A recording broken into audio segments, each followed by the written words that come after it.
What is going on, Nathan? I can hear you. That's a good thing. So, y'all, just real quick before we get started, if Nathan just randomly disappears, it's because he's been having computer issues. He's joining from his phone, and he's been having audio issues with his phone. So, if he disappears, it's because he quit being able to hear us. Right. And I had my camera pointed down to try and not cover all my face up, but then you can see the wires in the corner right there. Anyway, so how you been doing? Good. Good. Good, yeah. We have a very special guest tonight. Tanya Bugbee is our guest. She was, and I got to brag on her, y'all. Like, she was my very first client with Hit Productions. I've been training her how to live stream. She starts a live stream show called What's Your Story 1 week from tomorrow at 6 p.m. Central, 4 p.m. Pacific. I will be her very first guest, so I'm really excited about that. Hey, Holly. Yep, your favorite show with your favorite guys right here. And Nathan. So I'm super excited about that. And what? I said Her favorite Nathan. guy and Nathan. Right. So I've got to know Tanya over the past month and a half or so, couple months, and just an amazing person. She has an amazing story. You know, if you've seen any of her posts, she shared about some of the crazy stuff she did when she was a kid, like selling around the world, or right out of high school, selling around the world and doing all that. But her father was also in prison when she was growing up. And I hadn't heard any of the story, so I'll be hearing it for the first time tonight with all of y'all. And I'm going to bring Tanya out. Hey, Tanya. Hey. Hi, everybody. How are you doing? This is so exciting. I know, right? I feel like I'm on Oprah. It's not quite that. I'm not giving away cars or money or whatever. I tried. I was here for the Well, truck. I asked April earlier for a car, so you never know. Yeah, you never know. Let's see. We got Shannon is in the house. Mackenzie's in the house. Holly said Nate's on the shit list lately. You're at home right there, though, aren't you? Huh? You're at home on the shit list, aren't you? Yeah. Yeah, it doesn't bother you. So thanks for being here, Tanya. I appreciate it. We appreciate it. Is this the first time you've ever been a guest on a live stream? You were a guest on Katie's, right? Not yet, no. Not yet. You are my first. All right, good. So you get to be my guest as your first, and I get to be your guest as your first time hosting. Yep. That's pretty cool. It is very cool. Yeah. I'm looking forward to it. I am too. It's going to be fun. Real quick, before we get started, let's plug the show real quick. Kind of tell everybody like what the premise of the show is and what you're looking for in guests and all that kind of stuff. Well, I'm hoping it evolves because this is my first. So it's called What's Your Story? And I want to have fun. That's the biggest thing, is just to have fun and share a story or multiple stories on, you know, what was what impacted your life growing up or recently. You know, I don't want it to be a real downer, like, you know, what's the crappy stories we have. But if someone wants to share one, absolutely. But, you know, our life is all about stories. And then at the end, I hope the guest will share what the next chapter will look like. You know, what's the next chapter we want to write that we haven't written yet. Cool. I love it. Yeah. I love those kind of things. Like, I like hearing, I mean, that's part of what this show is about too, is just hearing people's stories and either how they've overcome the struggles or still facing the struggles, or, you know, and like you said, what's the next chapter? So I love stuff like that because I like hearing. Yeah, it's just like what we're talking about tonight. You know, it's a huge part of my growing. I mean, it was all of my, that wasn't all my growing up. Obviously, I went to school and, you know, all that kind of stuff. Right. I danced. But, you know, growing up with my dad was a big part of who I am today. Yeah. So how old were you when your dad got locked up? I was 13 and a half. My mom and dad divorced when I was 8. Didn't see him until I was 10. And then when he came back, so I don't know if he was in jail during that time or what. Nobody talks about it. To this day, it is not talked about. Really? No, really. I have to share a funny story because we just had I was just saying my granddaughter's first birthday over the weekend, and we had about 15 family members celebrating their birthday, and I brought it up. and my mom shut it down. Yep, immediately. Like, we're not going to go there tonight at this party. He was one of the biggest drug dealers in Northern California. So so when he came back from 10 to 13, my brother and I would go visit him every other weekend. So we helped him do drug runs, and he'd hide drugs in my brother's pants because he was only 5 and the cops didn't look for drugs in a 5-year-old. Right. And kind of lived that lifestyle. And it was that not a whole lot of good in there. Yeah, no, not a whole lot of good. And I don't mean to make light of it, but that's a Netflix based on a true story series. Right. Is what that is. Exactly. Yeah. And unfortunately, halfway through that part, well, all of it's unfortunate, but halfway through that, he got addicted to heroin. And from that was his downfall. But when I look back, as an adult, it really wasn't his downfall. It's what probably saved him, going to jail, getting straight, all that kind of, getting clean. So he got arrested when I was about 13 and a half. I was in just went into high school. And I remember the principal calling me in because it was all over the papers. Yeah. And talking to me about it, wanting to know how I was doing. Did I need anything? So it was a big deal right from the day he got arrested. Yeah. If he was that big of a drug dealer, then I imagine it was a pretty high profile, plastered everywhere. Can't escape from it. Everybody knows kind of thing. Yeah. Well, they've been trying to catch him for a long time. He was just really good at hiding and paying off a lot of cops. Yeah. Did you catch any shit as, going into high school with your dad getting arrested like that and being as big time as he was? Did you catch any shit or get any flack from anybody, or were they how was that just being in school? Well, okay. So my school, I graduated with a class of 35 girls. So I went to a college prep with nuns. And so, a lot of my friends couldn't invite me over to their home. Oh, really? Yeah. Huh. Yeah. I wasn't the profile of a college prep high school student. Right. Knowing what balloons were and how they hide them in the oven, that probably wasn't what they wanted their daughters to learn. Yeah. So I mean, it was more unspoken. I knew who would invite me. Like my best friend, her in high school, we were so close, and so I knew who was there for me and who was there because my dad would sell him drugs or give him alcohol before he got caught. Yeah. Yeah.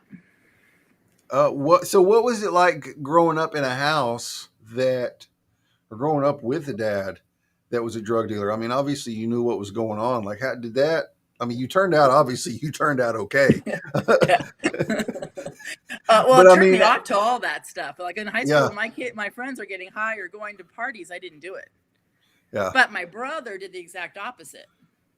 Okay. I mean, he barely graduated without getting into jail. And my mom marched him right into the Navy the day he barely graduated high school, barely passed. Yeah. And marched him right into the Navy. And that saved him.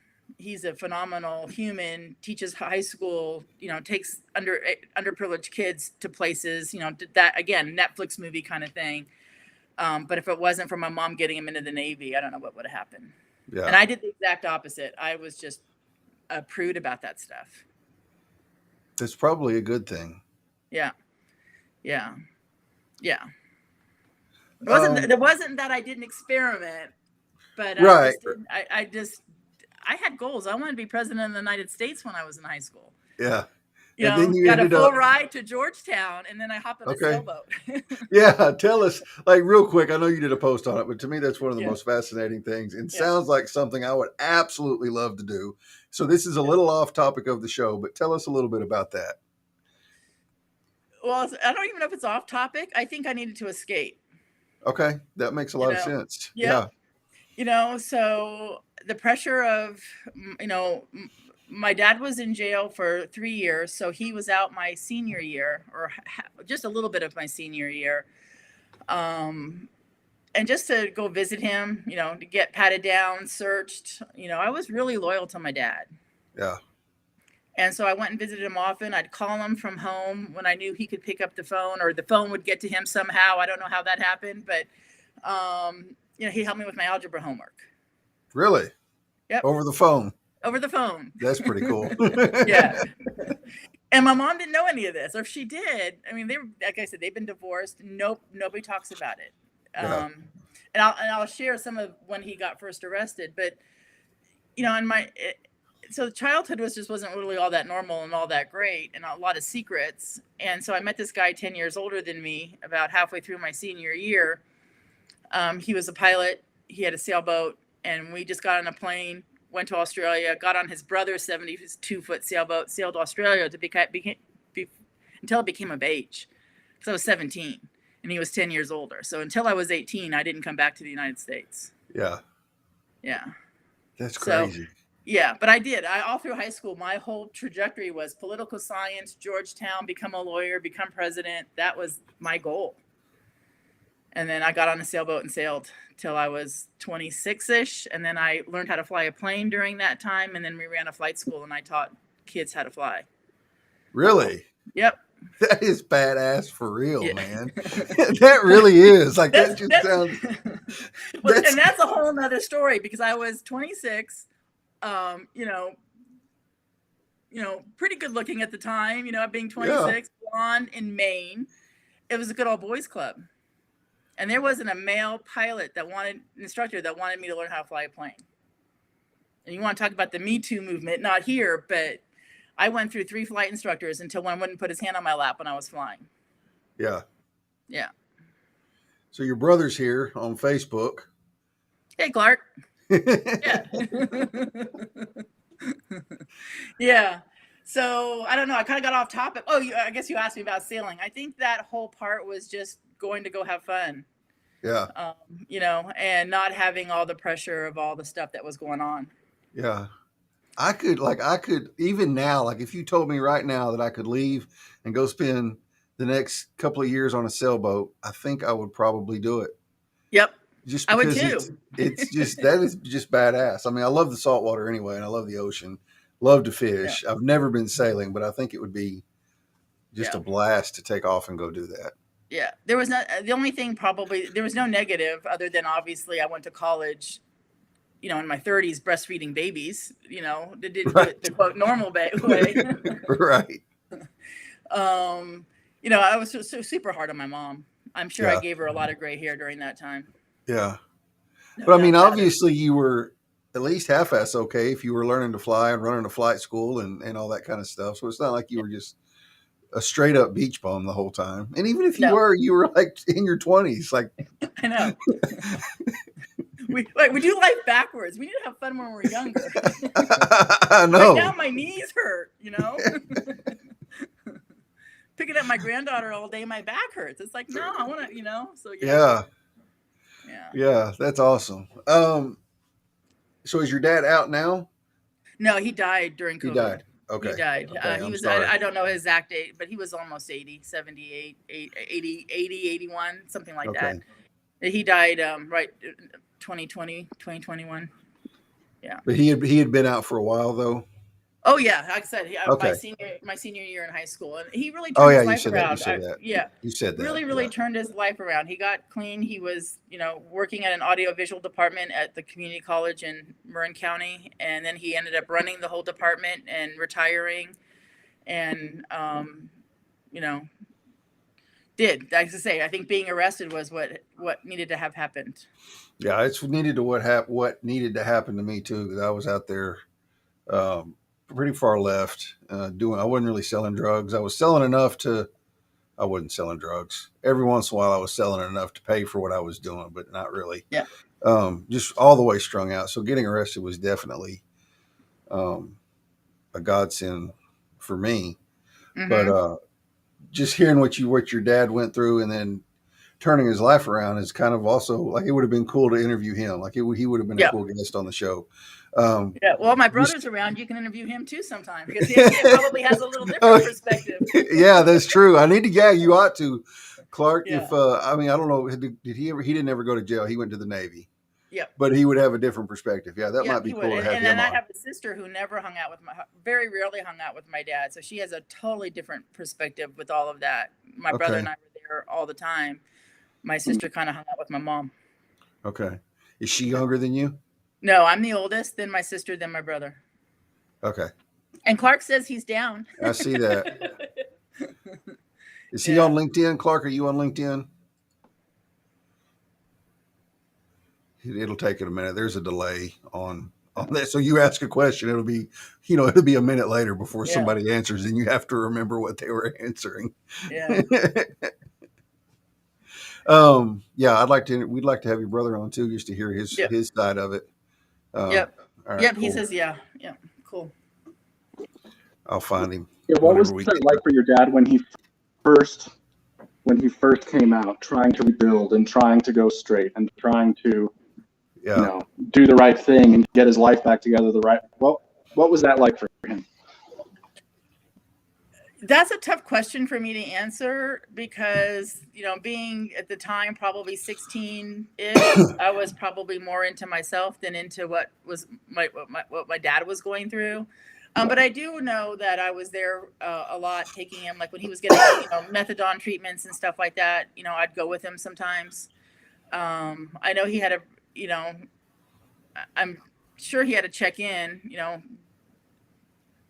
with a parole officer or something. Again, I guess I wish I could give you more details. I think I was at that point. Because you were on a boat. Well, I was getting on a boat. Pretty quickly. Yeah. And focusing on graduating and doing all that kind of stuff. But I'd see him. He'd still help me with my algebra homework or whatever I was doing. Right. I worried a lot about him. I think that's one of the things I remember the most is, especially when he, prior to going to jail, he'd have heroin or something, and then he'd smoke, and then he'd, just pass out, and with the cigarette still lit, and so I'd have to go take it, put it out. So I always worried about him a lot. Like, he'd burn his apartment down or something. Yeah. Right towards the end there, when he was out and he seemed to be pretty okay, I think again, leaving on a sailboat was a way of not having to keep doing that for six years. Right. I want to say I was 10 until I was 17. That was just a long time to worry. Yeah. For a kid. I bet it was. Yeah.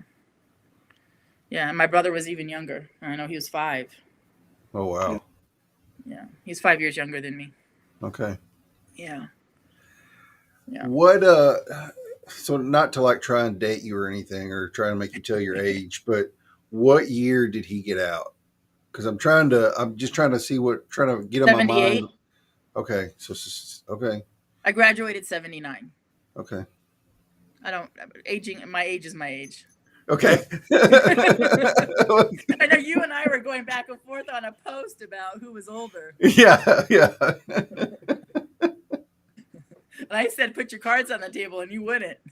I'll be 42 in 2 months. Yeah, see, I'm 60. Okay. I beat you. Yeah, you do. I wasn't born until 80, so I have no clue what really society was like back then. I don't imagine it was any easier though on a felon coming out than it is now. There might be more programs and stuff now than there was back then. I don't know, but well, he must have been in a program. I wish I knew the name, and if Clark knows the name, I'm sure he can share it. But that's how he got into the college, was through a program. Mm-hmm. And he had to be clean, be tested all the time to make sure he was clean, so that he could keep going into the college to work. Yeah, but I don't know the name. Yeah. Did he have to have a college degree to be able to go work in the college? Like, was what he was doing? Well, I know my dad was in the Navy. Okay. Yeah. And truthfully, again, Clark, if you want to chime in, I don't know if he graduated college or not. I mean, not that it matters. He obviously got young. Yeah, I mean, he got a good job. He did not. He said he did not. Yeah, yeah. So my mom married when she was 18, and my dad was about 20, and they started having babies. Yeah. Yeah. Yeah. That's still pretty cool though that he got out and did good, went to work, got a good job, and stayed clean for the rest Yep. of his life, Yep. and lived to be a pretty good age. Yeah. Yeah. I Yeah. think COVID, COVID probably did, he had COVID during COVID, Mm-hmm. and had a stroke during COVID. So the Okay. two of them, he just couldn't, he dropped out of Berkeley. Yeah. Yeah. Because that's where we used to go. My mom would drop us off at Berkeley in his condo or apartment in Berkeley Okay. when we were little. But this couldn't, his body, I mean, he had so much, a lot of abuse to his body with all of Right. that, so Right. having a stroke and COVID during COVID, that was it. Mm-hmm. Yeah. What I know I kind of asked you this earlier, I think, but and my mind is like shot today. I am absolutely shot. So if I repeat myself, I'm sorry. Okay, me too. It's been a long day. Yeah, like I told you last week or whenever it was we did our last session, I was like, I've just been brain fried in the evenings here lately. Yeah. Was there any kind of like, I mean, I know it had to be tough for you with your dad being gone. Was there any kind of like that you can think of or remember any, like, not to just stay on the negative, but any kind of negative effect that it had on you? I mean, obviously you said, it kind of turned you off from that whole lifestyle, which was a good thing. But was there any kind of negative ramifications other than just, the emotional strain of your dad not being there? Well, I don't want to, the emotional ramifications of growing up in that environment, it wasn't always safe. So before my dad got addicted, he'd kept us safe. Like if there was a guy that would come in and buy drugs and looked at me as a 13-year-old and looked at me sideways, my dad was 6'3", he'd put him down, big guy. Mm-hmm. But once he got addicted, he couldn't keep me safe anymore. Mm. So it didn't happen. I mean, just a couple times, but they were just times where it's like dad couldn't keep me safe. Yeah. And so I stopped visiting as often, but I still went. Like I said, my brother and I are super loyal to visiting him. Yeah. Even though it was not the safest environment to be in. Yeah. So it just not cool. Right. Yeah. Yeah, that makes sense. And I bet that probably had a lot to do with him straightening up when he got out. Was that y'all stayed there through all the shit, through the addiction, through him being incarcerated. And I would imagine, I mean, obviously I wasn't there and am not your dad, so I don't know, but I would imagine that had an effect on him while he was inside. Yeah. Oh my God, I got caught. I was doing all this crazy stuff and putting them in all this danger. Because, once you sober up, you start thinking about that kind of stuff. When you're sitting there in prison with nothing else to do but think, all that stuff finally starts seeping in most of the time. I bet it went a long ways towards him getting his life right when he got out. Yeah. And, we didn't really talk about it much until I was in my mid-20s. And so I was in therapy for a year because of all that had gone on. And then I remember we were at, I think, Denny's, his favorite restaurant. And we finally, for the first time, actually talked about it. Like, literally, it's not a comfortable subject in my family. No. And when he was arrested, I found out my stepfather had dropped me off at his apartment. And then there was tape all around his doors and there were cops all around. So that's how I found out, by walking in, because I was going to go visit him. And it was before I was driving, and I'm aging myself. It was before cell phones, So I had to go find a phone to call somebody to come pick me up. So I called his girlfriend. She came pick me up, and then we had to go bail him out. So the two of us went and got him bailed out. Oh, wow. Yeah. So I learned a lot. I've never had to use that knowledge again. Thank God. Yeah. But that's so, yeah. And then obviously, going to his trial. Yeah. What was it like going through, like, was it a long trial? What was it like sitting through the trial and hearing all the shit come up? I mean, shit that you already knew, but then hearing about it come up in public and watching them basically get dragged through the dirt. Yeah, no, it wasn't fun. Again, I love my dad, so I wanted to be there to support him. But none, and yeah, I mean, I'm thinking, I think one of the things about, you know, I don't really care what other people think. And I've always been that way. I don't care what Yeah. other people think. I think when I was in kindergarten, I didn't care what other people thought. I mean, Yeah. I got so bullied about my last name. I love my last name, but I didn't love it when I was a kid. Right. You know? And that shit didn't bother me. So it didn't bother me. I think what bothered me more than anything is I couldn't talk to anybody about it. Right. You know, my grandparents, my mom, nobody wanted to talk to me about it. It's like, I'm calling dad. He could be in the Ritz for all we know. You know, Right. Like, you know, that wasn't talked about. Yeah. So I think that did a lot of damage too, that I had to wait till I was in my 20s before I can actually say it out loud what happened. Yeah. And, you know, you kind of understand why people don't want to talk about it. It's embarrassing or it's shameful or you know, whatever, all the crazy shit happens. I mean, especially after going to prison now, it's like, what the hell ever shit happens.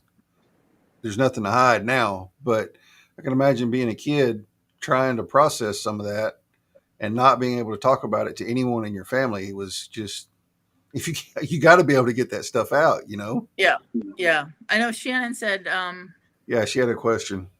yeah, I think at the time, I don't know about today, but when my dad went through it, he had a lot of support. I mean, he went to group meetings. He'd go get methadone. I would go sometimes, and then had a car at the time, so I could drive him. I think he obviously got the support he needed. Yeah. But I don't know what it's like today. Yeah, that was, like you said, that was a long time ago. Yeah, yeah, yeah. Let's see. Mackenzie said there are a lot of things that happen after you get clean. Yes, there are. You think about it more than you ever want to years after. That is definitely true. Still have hard days, crying days, thinking about what happened to other people. Yeah. I feel you 100% on that, man. Like I've told this story before. The house I lived in when the cops ran in on me, ran a search warrant on my house, is right on the way. It's on the farm to market road I have to take to get home every day. So I drive past it twice a day. So I see that house twice a day.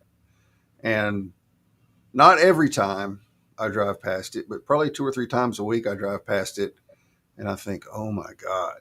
You know, you just think about all the crazy stuff. And that's been years ago. I lived in that house in like 2005 or 6.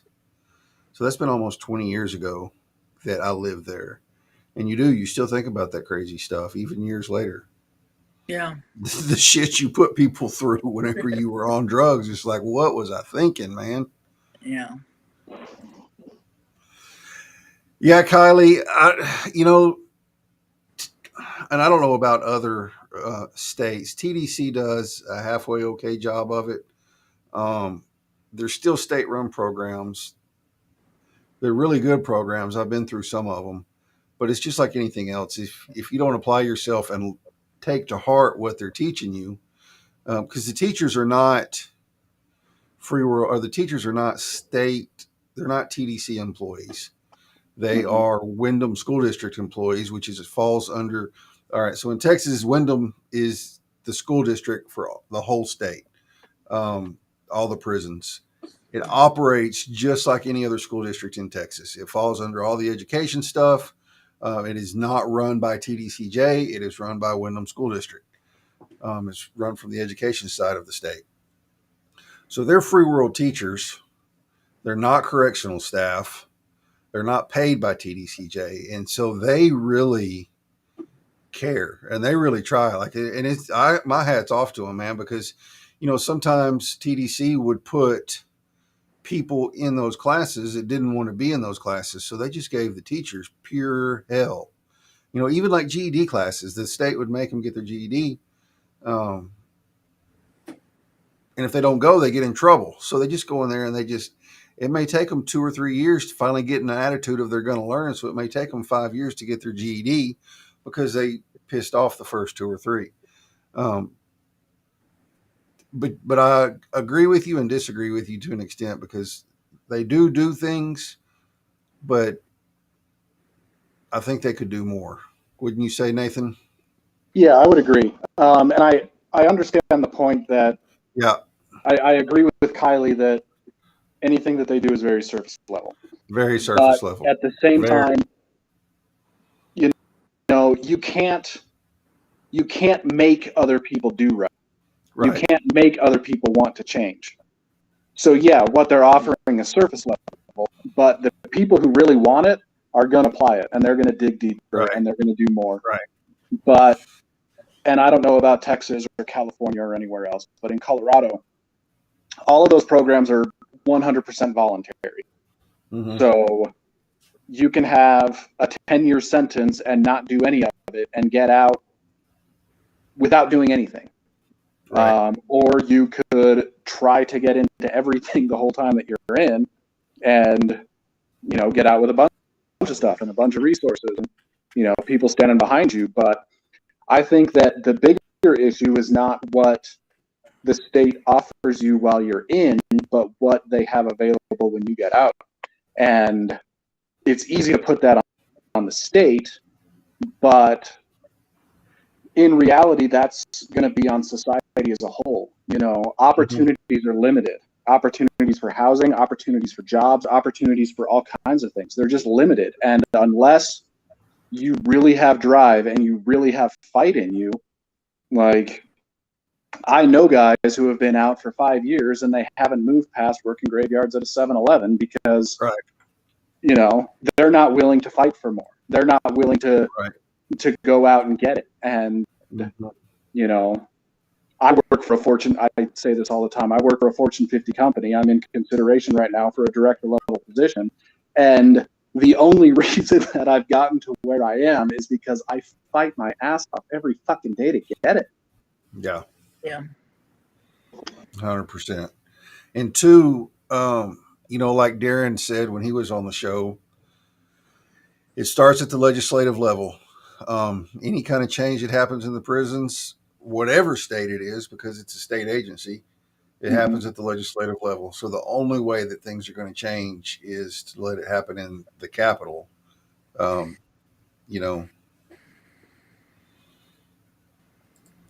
Mark had a question. I don't know, man. It's I would say maybe, like you can't have, I don't know. I don't know. I know I got, like, I really can't speak on finding a job because I got really lucky when I got out and came to work here, where I work now for STS Electronic Recycling.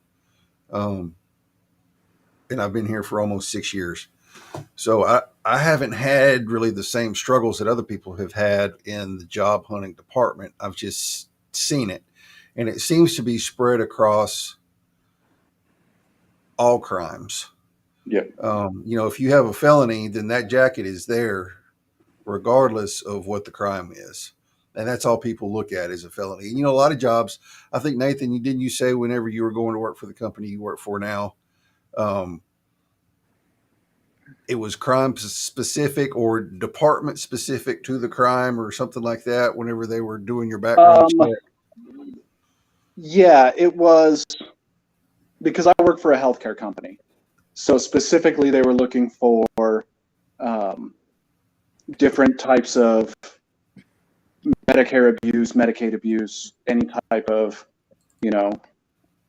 anything based on the healthcare industry. If your crime was related to that, but other than that, yeah, the rule for my company is 10 years from the conviction, and then they will take it on a case-by-case basis as long as the crime is not specific to the job being performed. Yeah. And that makes sense. Like you can't fault them for that. You have to, and we say this all the time. Yeah, it's hard for a felon to get a job, but at the same time, the employers have to use discretion. Yeah. I mean, whether they want to give you a chance or not, that's a huge liability issue for them. To hire somebody that was doing Medicare fraud or Medicaid fraud or insurance fraud or anything like that. Yeah. For sure. What else, Tanya? I think my brain's kind of like where your brain is. I was like, okay. Yeah. Yeah. Oh, I was going to tell you a quick story. So we were having, I think I said it, we were having my granddaughter's first birthday, and my brother was there, myself, my mom, and my son-in-law's family was there. So I don't know, it was 12 of us, 14 of us, and something came up. Actually, it was my son-in-law's cousin had said something about her dad being in jail, and I went, well, we have something in common, because obviously two different families, sitting at the same table. And then my brother chimed in, and my mother is like, yeah, we're not going to go there. So you talk about ending the stigma, it's still alive in my family. Yeah, all these years later, it's like, yeah, we're not going to, it's a heavy topic, I'm going to change the subject. And like, mom. Yeah, and it's funny how people deal with that differently. Different people deal Yeah. with it differently. Yeah. And even like, I'm very open about having been. Nathan's very open about having been. We talk about it all the time. Yeah. I talk about it at work not all the time, but it's not a secret at all. Right. But it shaped my life though too. Like I went through such a change while I was in there. I don't necessarily look at it as a bad experience. Yeah.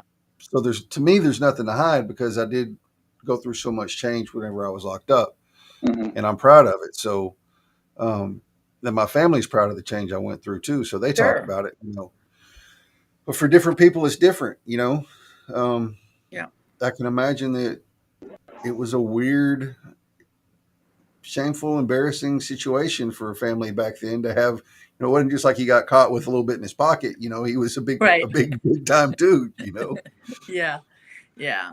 Well, and some people do care what the appearances are, right? So I mean, I love my mom. Right. I'm not trashing my mom. Sure. No, not at all. But we're just polar opposites when it comes to, we're the Leave It to Beaver family. Oops. I mean, I see the same thing, within my family. Like, my parents are pretty close-lipped about it. Like, something might come up with, just speaking of other people outside the family, and my parents would be like, if Nathan wants to talk to you about it, he'll talk to you about it. But a few weeks ago, I was over at my brother's house watching a hockey game with a bunch of his friends, and the subject came up about, jobs and people wanting jobs and, the whole thing. And my brother just straight up in front of everyone is like, if people really want to go find work, they can. I mean, sometimes you really have to work. Just look at Nathan. Look at what he has. Yeah. But it makes you feel good though when they're proud of what you've done. When they recognize it and they're proud of it. And Holly's talking about it. It was a secret before she outed Nate. I remember I remember whenever it was on a live stream, Nathan. It was on a live stream. Because it was on my first one. I think it was the first one. It was either that one or the Brodo Groupies one. I don't remember, but I went back and watched the whole thing not long ago. And Holly actually screen recorded it for me because I did not have it on a hard copy. I just had it on LinkedIn. So I went all the way back to find it. And I think it was my first live ever. Well, you showed your ankle monitor, and I didn't even know you had been. This was leading up because remember, I first got my live, and we were preparing to do the 24-hour LinkedIn live. Yeah, the laughing emoji. But I did a little like test live before that, and I ended up having Bernard Orozco and Dakota Wyatt came on and joined me. Yep. And that's what it was. Holly said I looked like a criminal because you remember my old office at my parents' house, how I had the shadows in the dark and the light from the screen.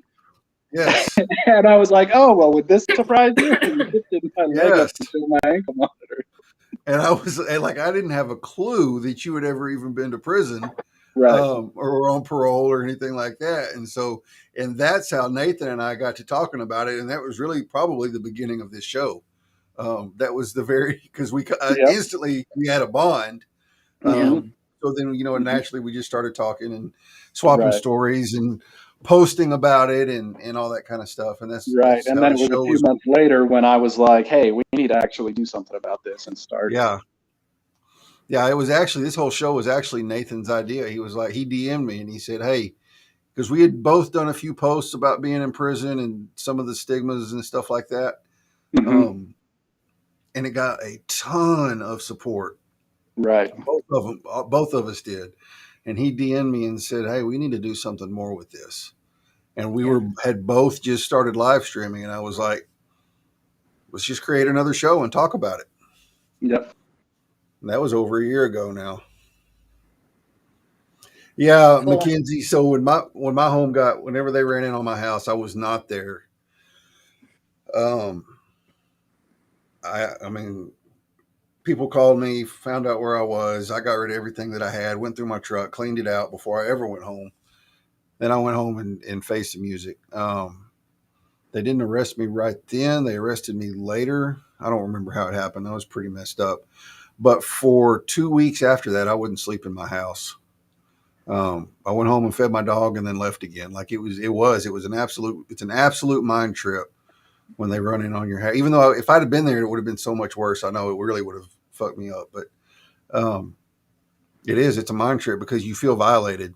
I mean, they had every right to be there. I had drugs and, I was making pipe bombs and somebody snitched me out and told on me. But, yeah, it's a crazy feeling for sure whenever your house gets run in on. He has always been pretty much top notch. If we just get him to come back to LinkedIn. There you go. You hear that, Holly? Yeah. I've always been top notch. Despite what you say. Yeah. I give you shit. I talk to Holly like every day.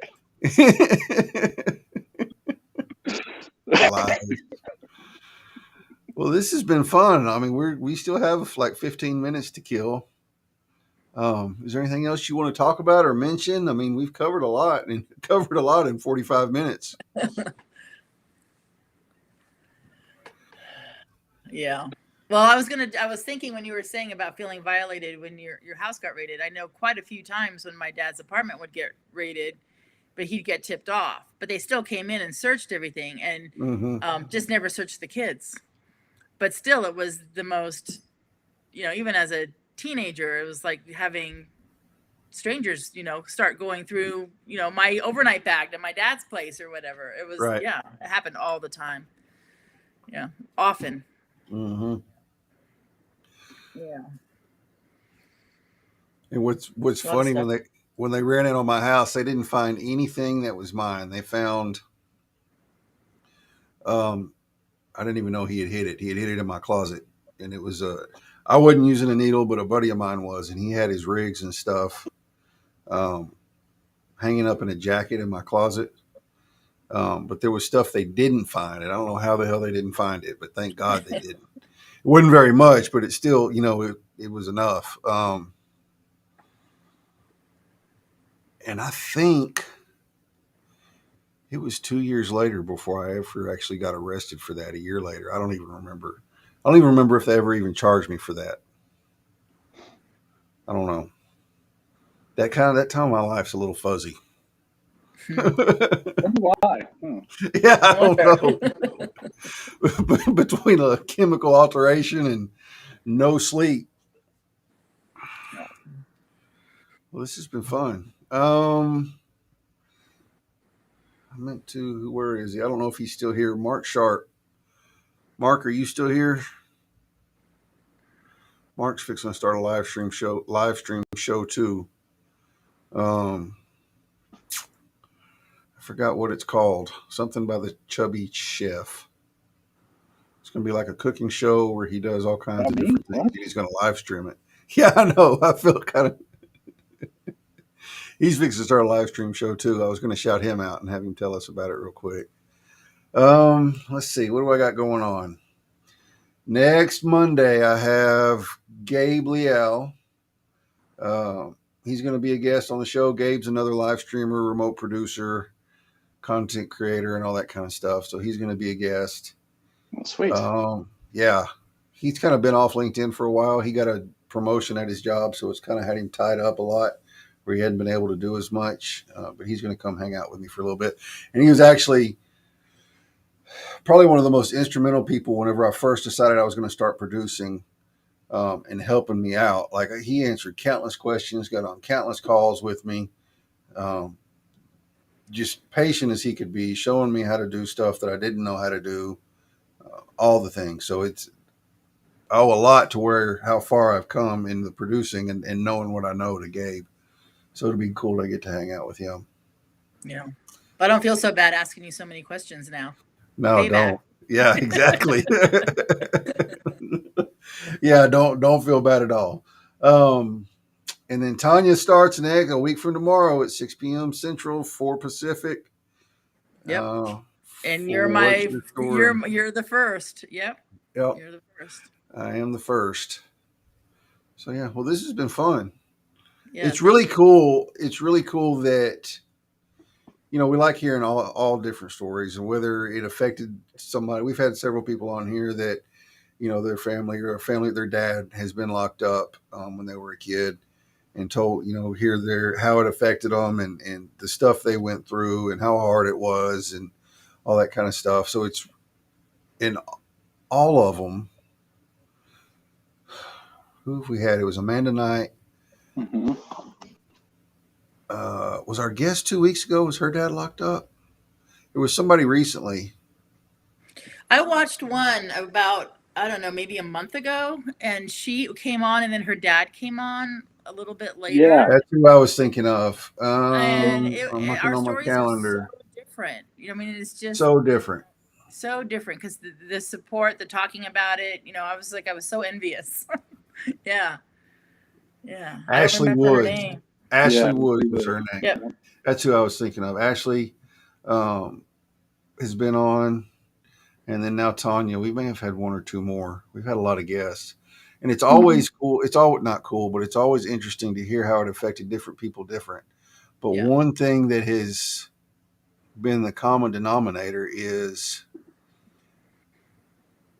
all of them supported their dad while they were in there, or didn't push him away or get bitter or angry. You know what I mean? I know that happens, but we've been fortunate enough that we've heard that we've had guests on that didn't. Ashley was still very vocal about, my dad's my hero. And then her dad came on too and was talking, and that was that was really cool. That was a really cool episode. So it was really cool to hear your side, and it affected you. Yeah, you needed an escape, but you and Dad were still tight like white on rice. Yep, during that time, not so much towards the end, but during that time, yes, very much. Right, and, right. And he supported me too. Like I said, I could call him and help me with my homework. Yeah, that's pretty cool. And when I did, I literally the day I graduated high school, I'm hopping on a plane to head towards Australia. My dad supported me. Yeah. I think of my I have two daughters. They're 24 and 26, and graduated, and my oldest is graduating in this December. I have my 24-year-old graduated. I support them, but they did such a straight and narrow path. Right. Were they switched at birth? So I guess it was like I said, my dad supported me. He, didn't try to get me to come home or my mom sent the police out after me, all that kind of stuff. That's why we left and went to Australia, and was because, Interesting. Yeah, it was very interesting. I still think that's like one of the coolest stories ever. Hop on a boat the day you graduate and don't come back for 10 years. Yeah. I came back once I turned 18, and I sailed here, sailed in the Caribbean. I had a boat in Florida, but I waited till I was 18. Right. I want to go back to Australia. Kareem's in Australia. Yeah. I did things unconventionally, and some people look down on it, and other people like you, that's really cool.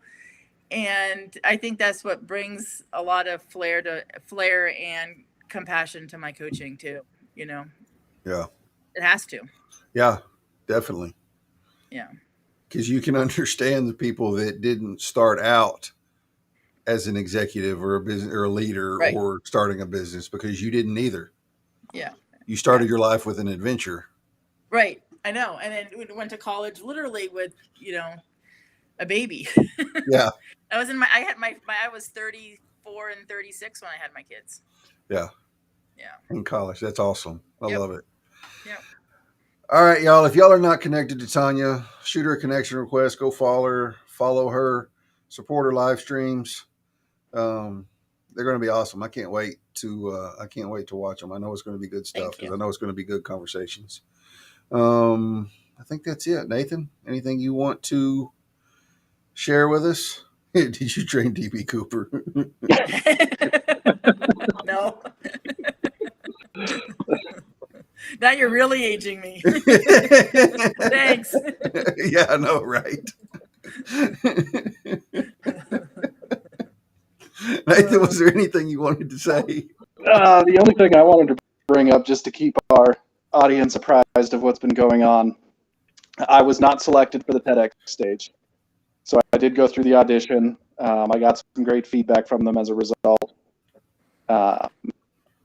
They did say that I was shortlisted in case they need an alternate, but as of now, I did not make the TEDx stage, but there will be more opportunities to apply. So yeah, definitely. Yeah. And that's, I mean, not to like rub salt in your wound, but that's not a very big consolation prize. Because like, who doesn't show up for their TEDx talk if they've been selected? I mean, you never know. Anything can happen to where someone's got to back out. Yeah, that's true. That's true. Any kind of life emergency can come up, but Yeah. You're right. I mean, I don't expect to be pulled in last minute, but yeah.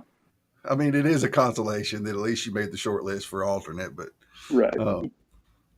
Yeah, exactly. Throw you on your own X stage. Holly says she'll bust some kneecaps. Yeah. My brother just said bye. Yeah, I saw him. Yep. Clark, Yep. Thanks for dropping in, man. I'll connect with you on LinkedIn and shoot you a DM. If I can't find you, I'll have Tanya introduce us in an email or something. But yeah, thanks for dropping in. Looking forward to chatting with you. All right, y'all. I think that's it. Appreciate all your support as always. We couldn't do it without you. Tanya, thank you for being here. It was cool to hear your story. I enjoyed it. And we will see y'all next time. Bye, everybody.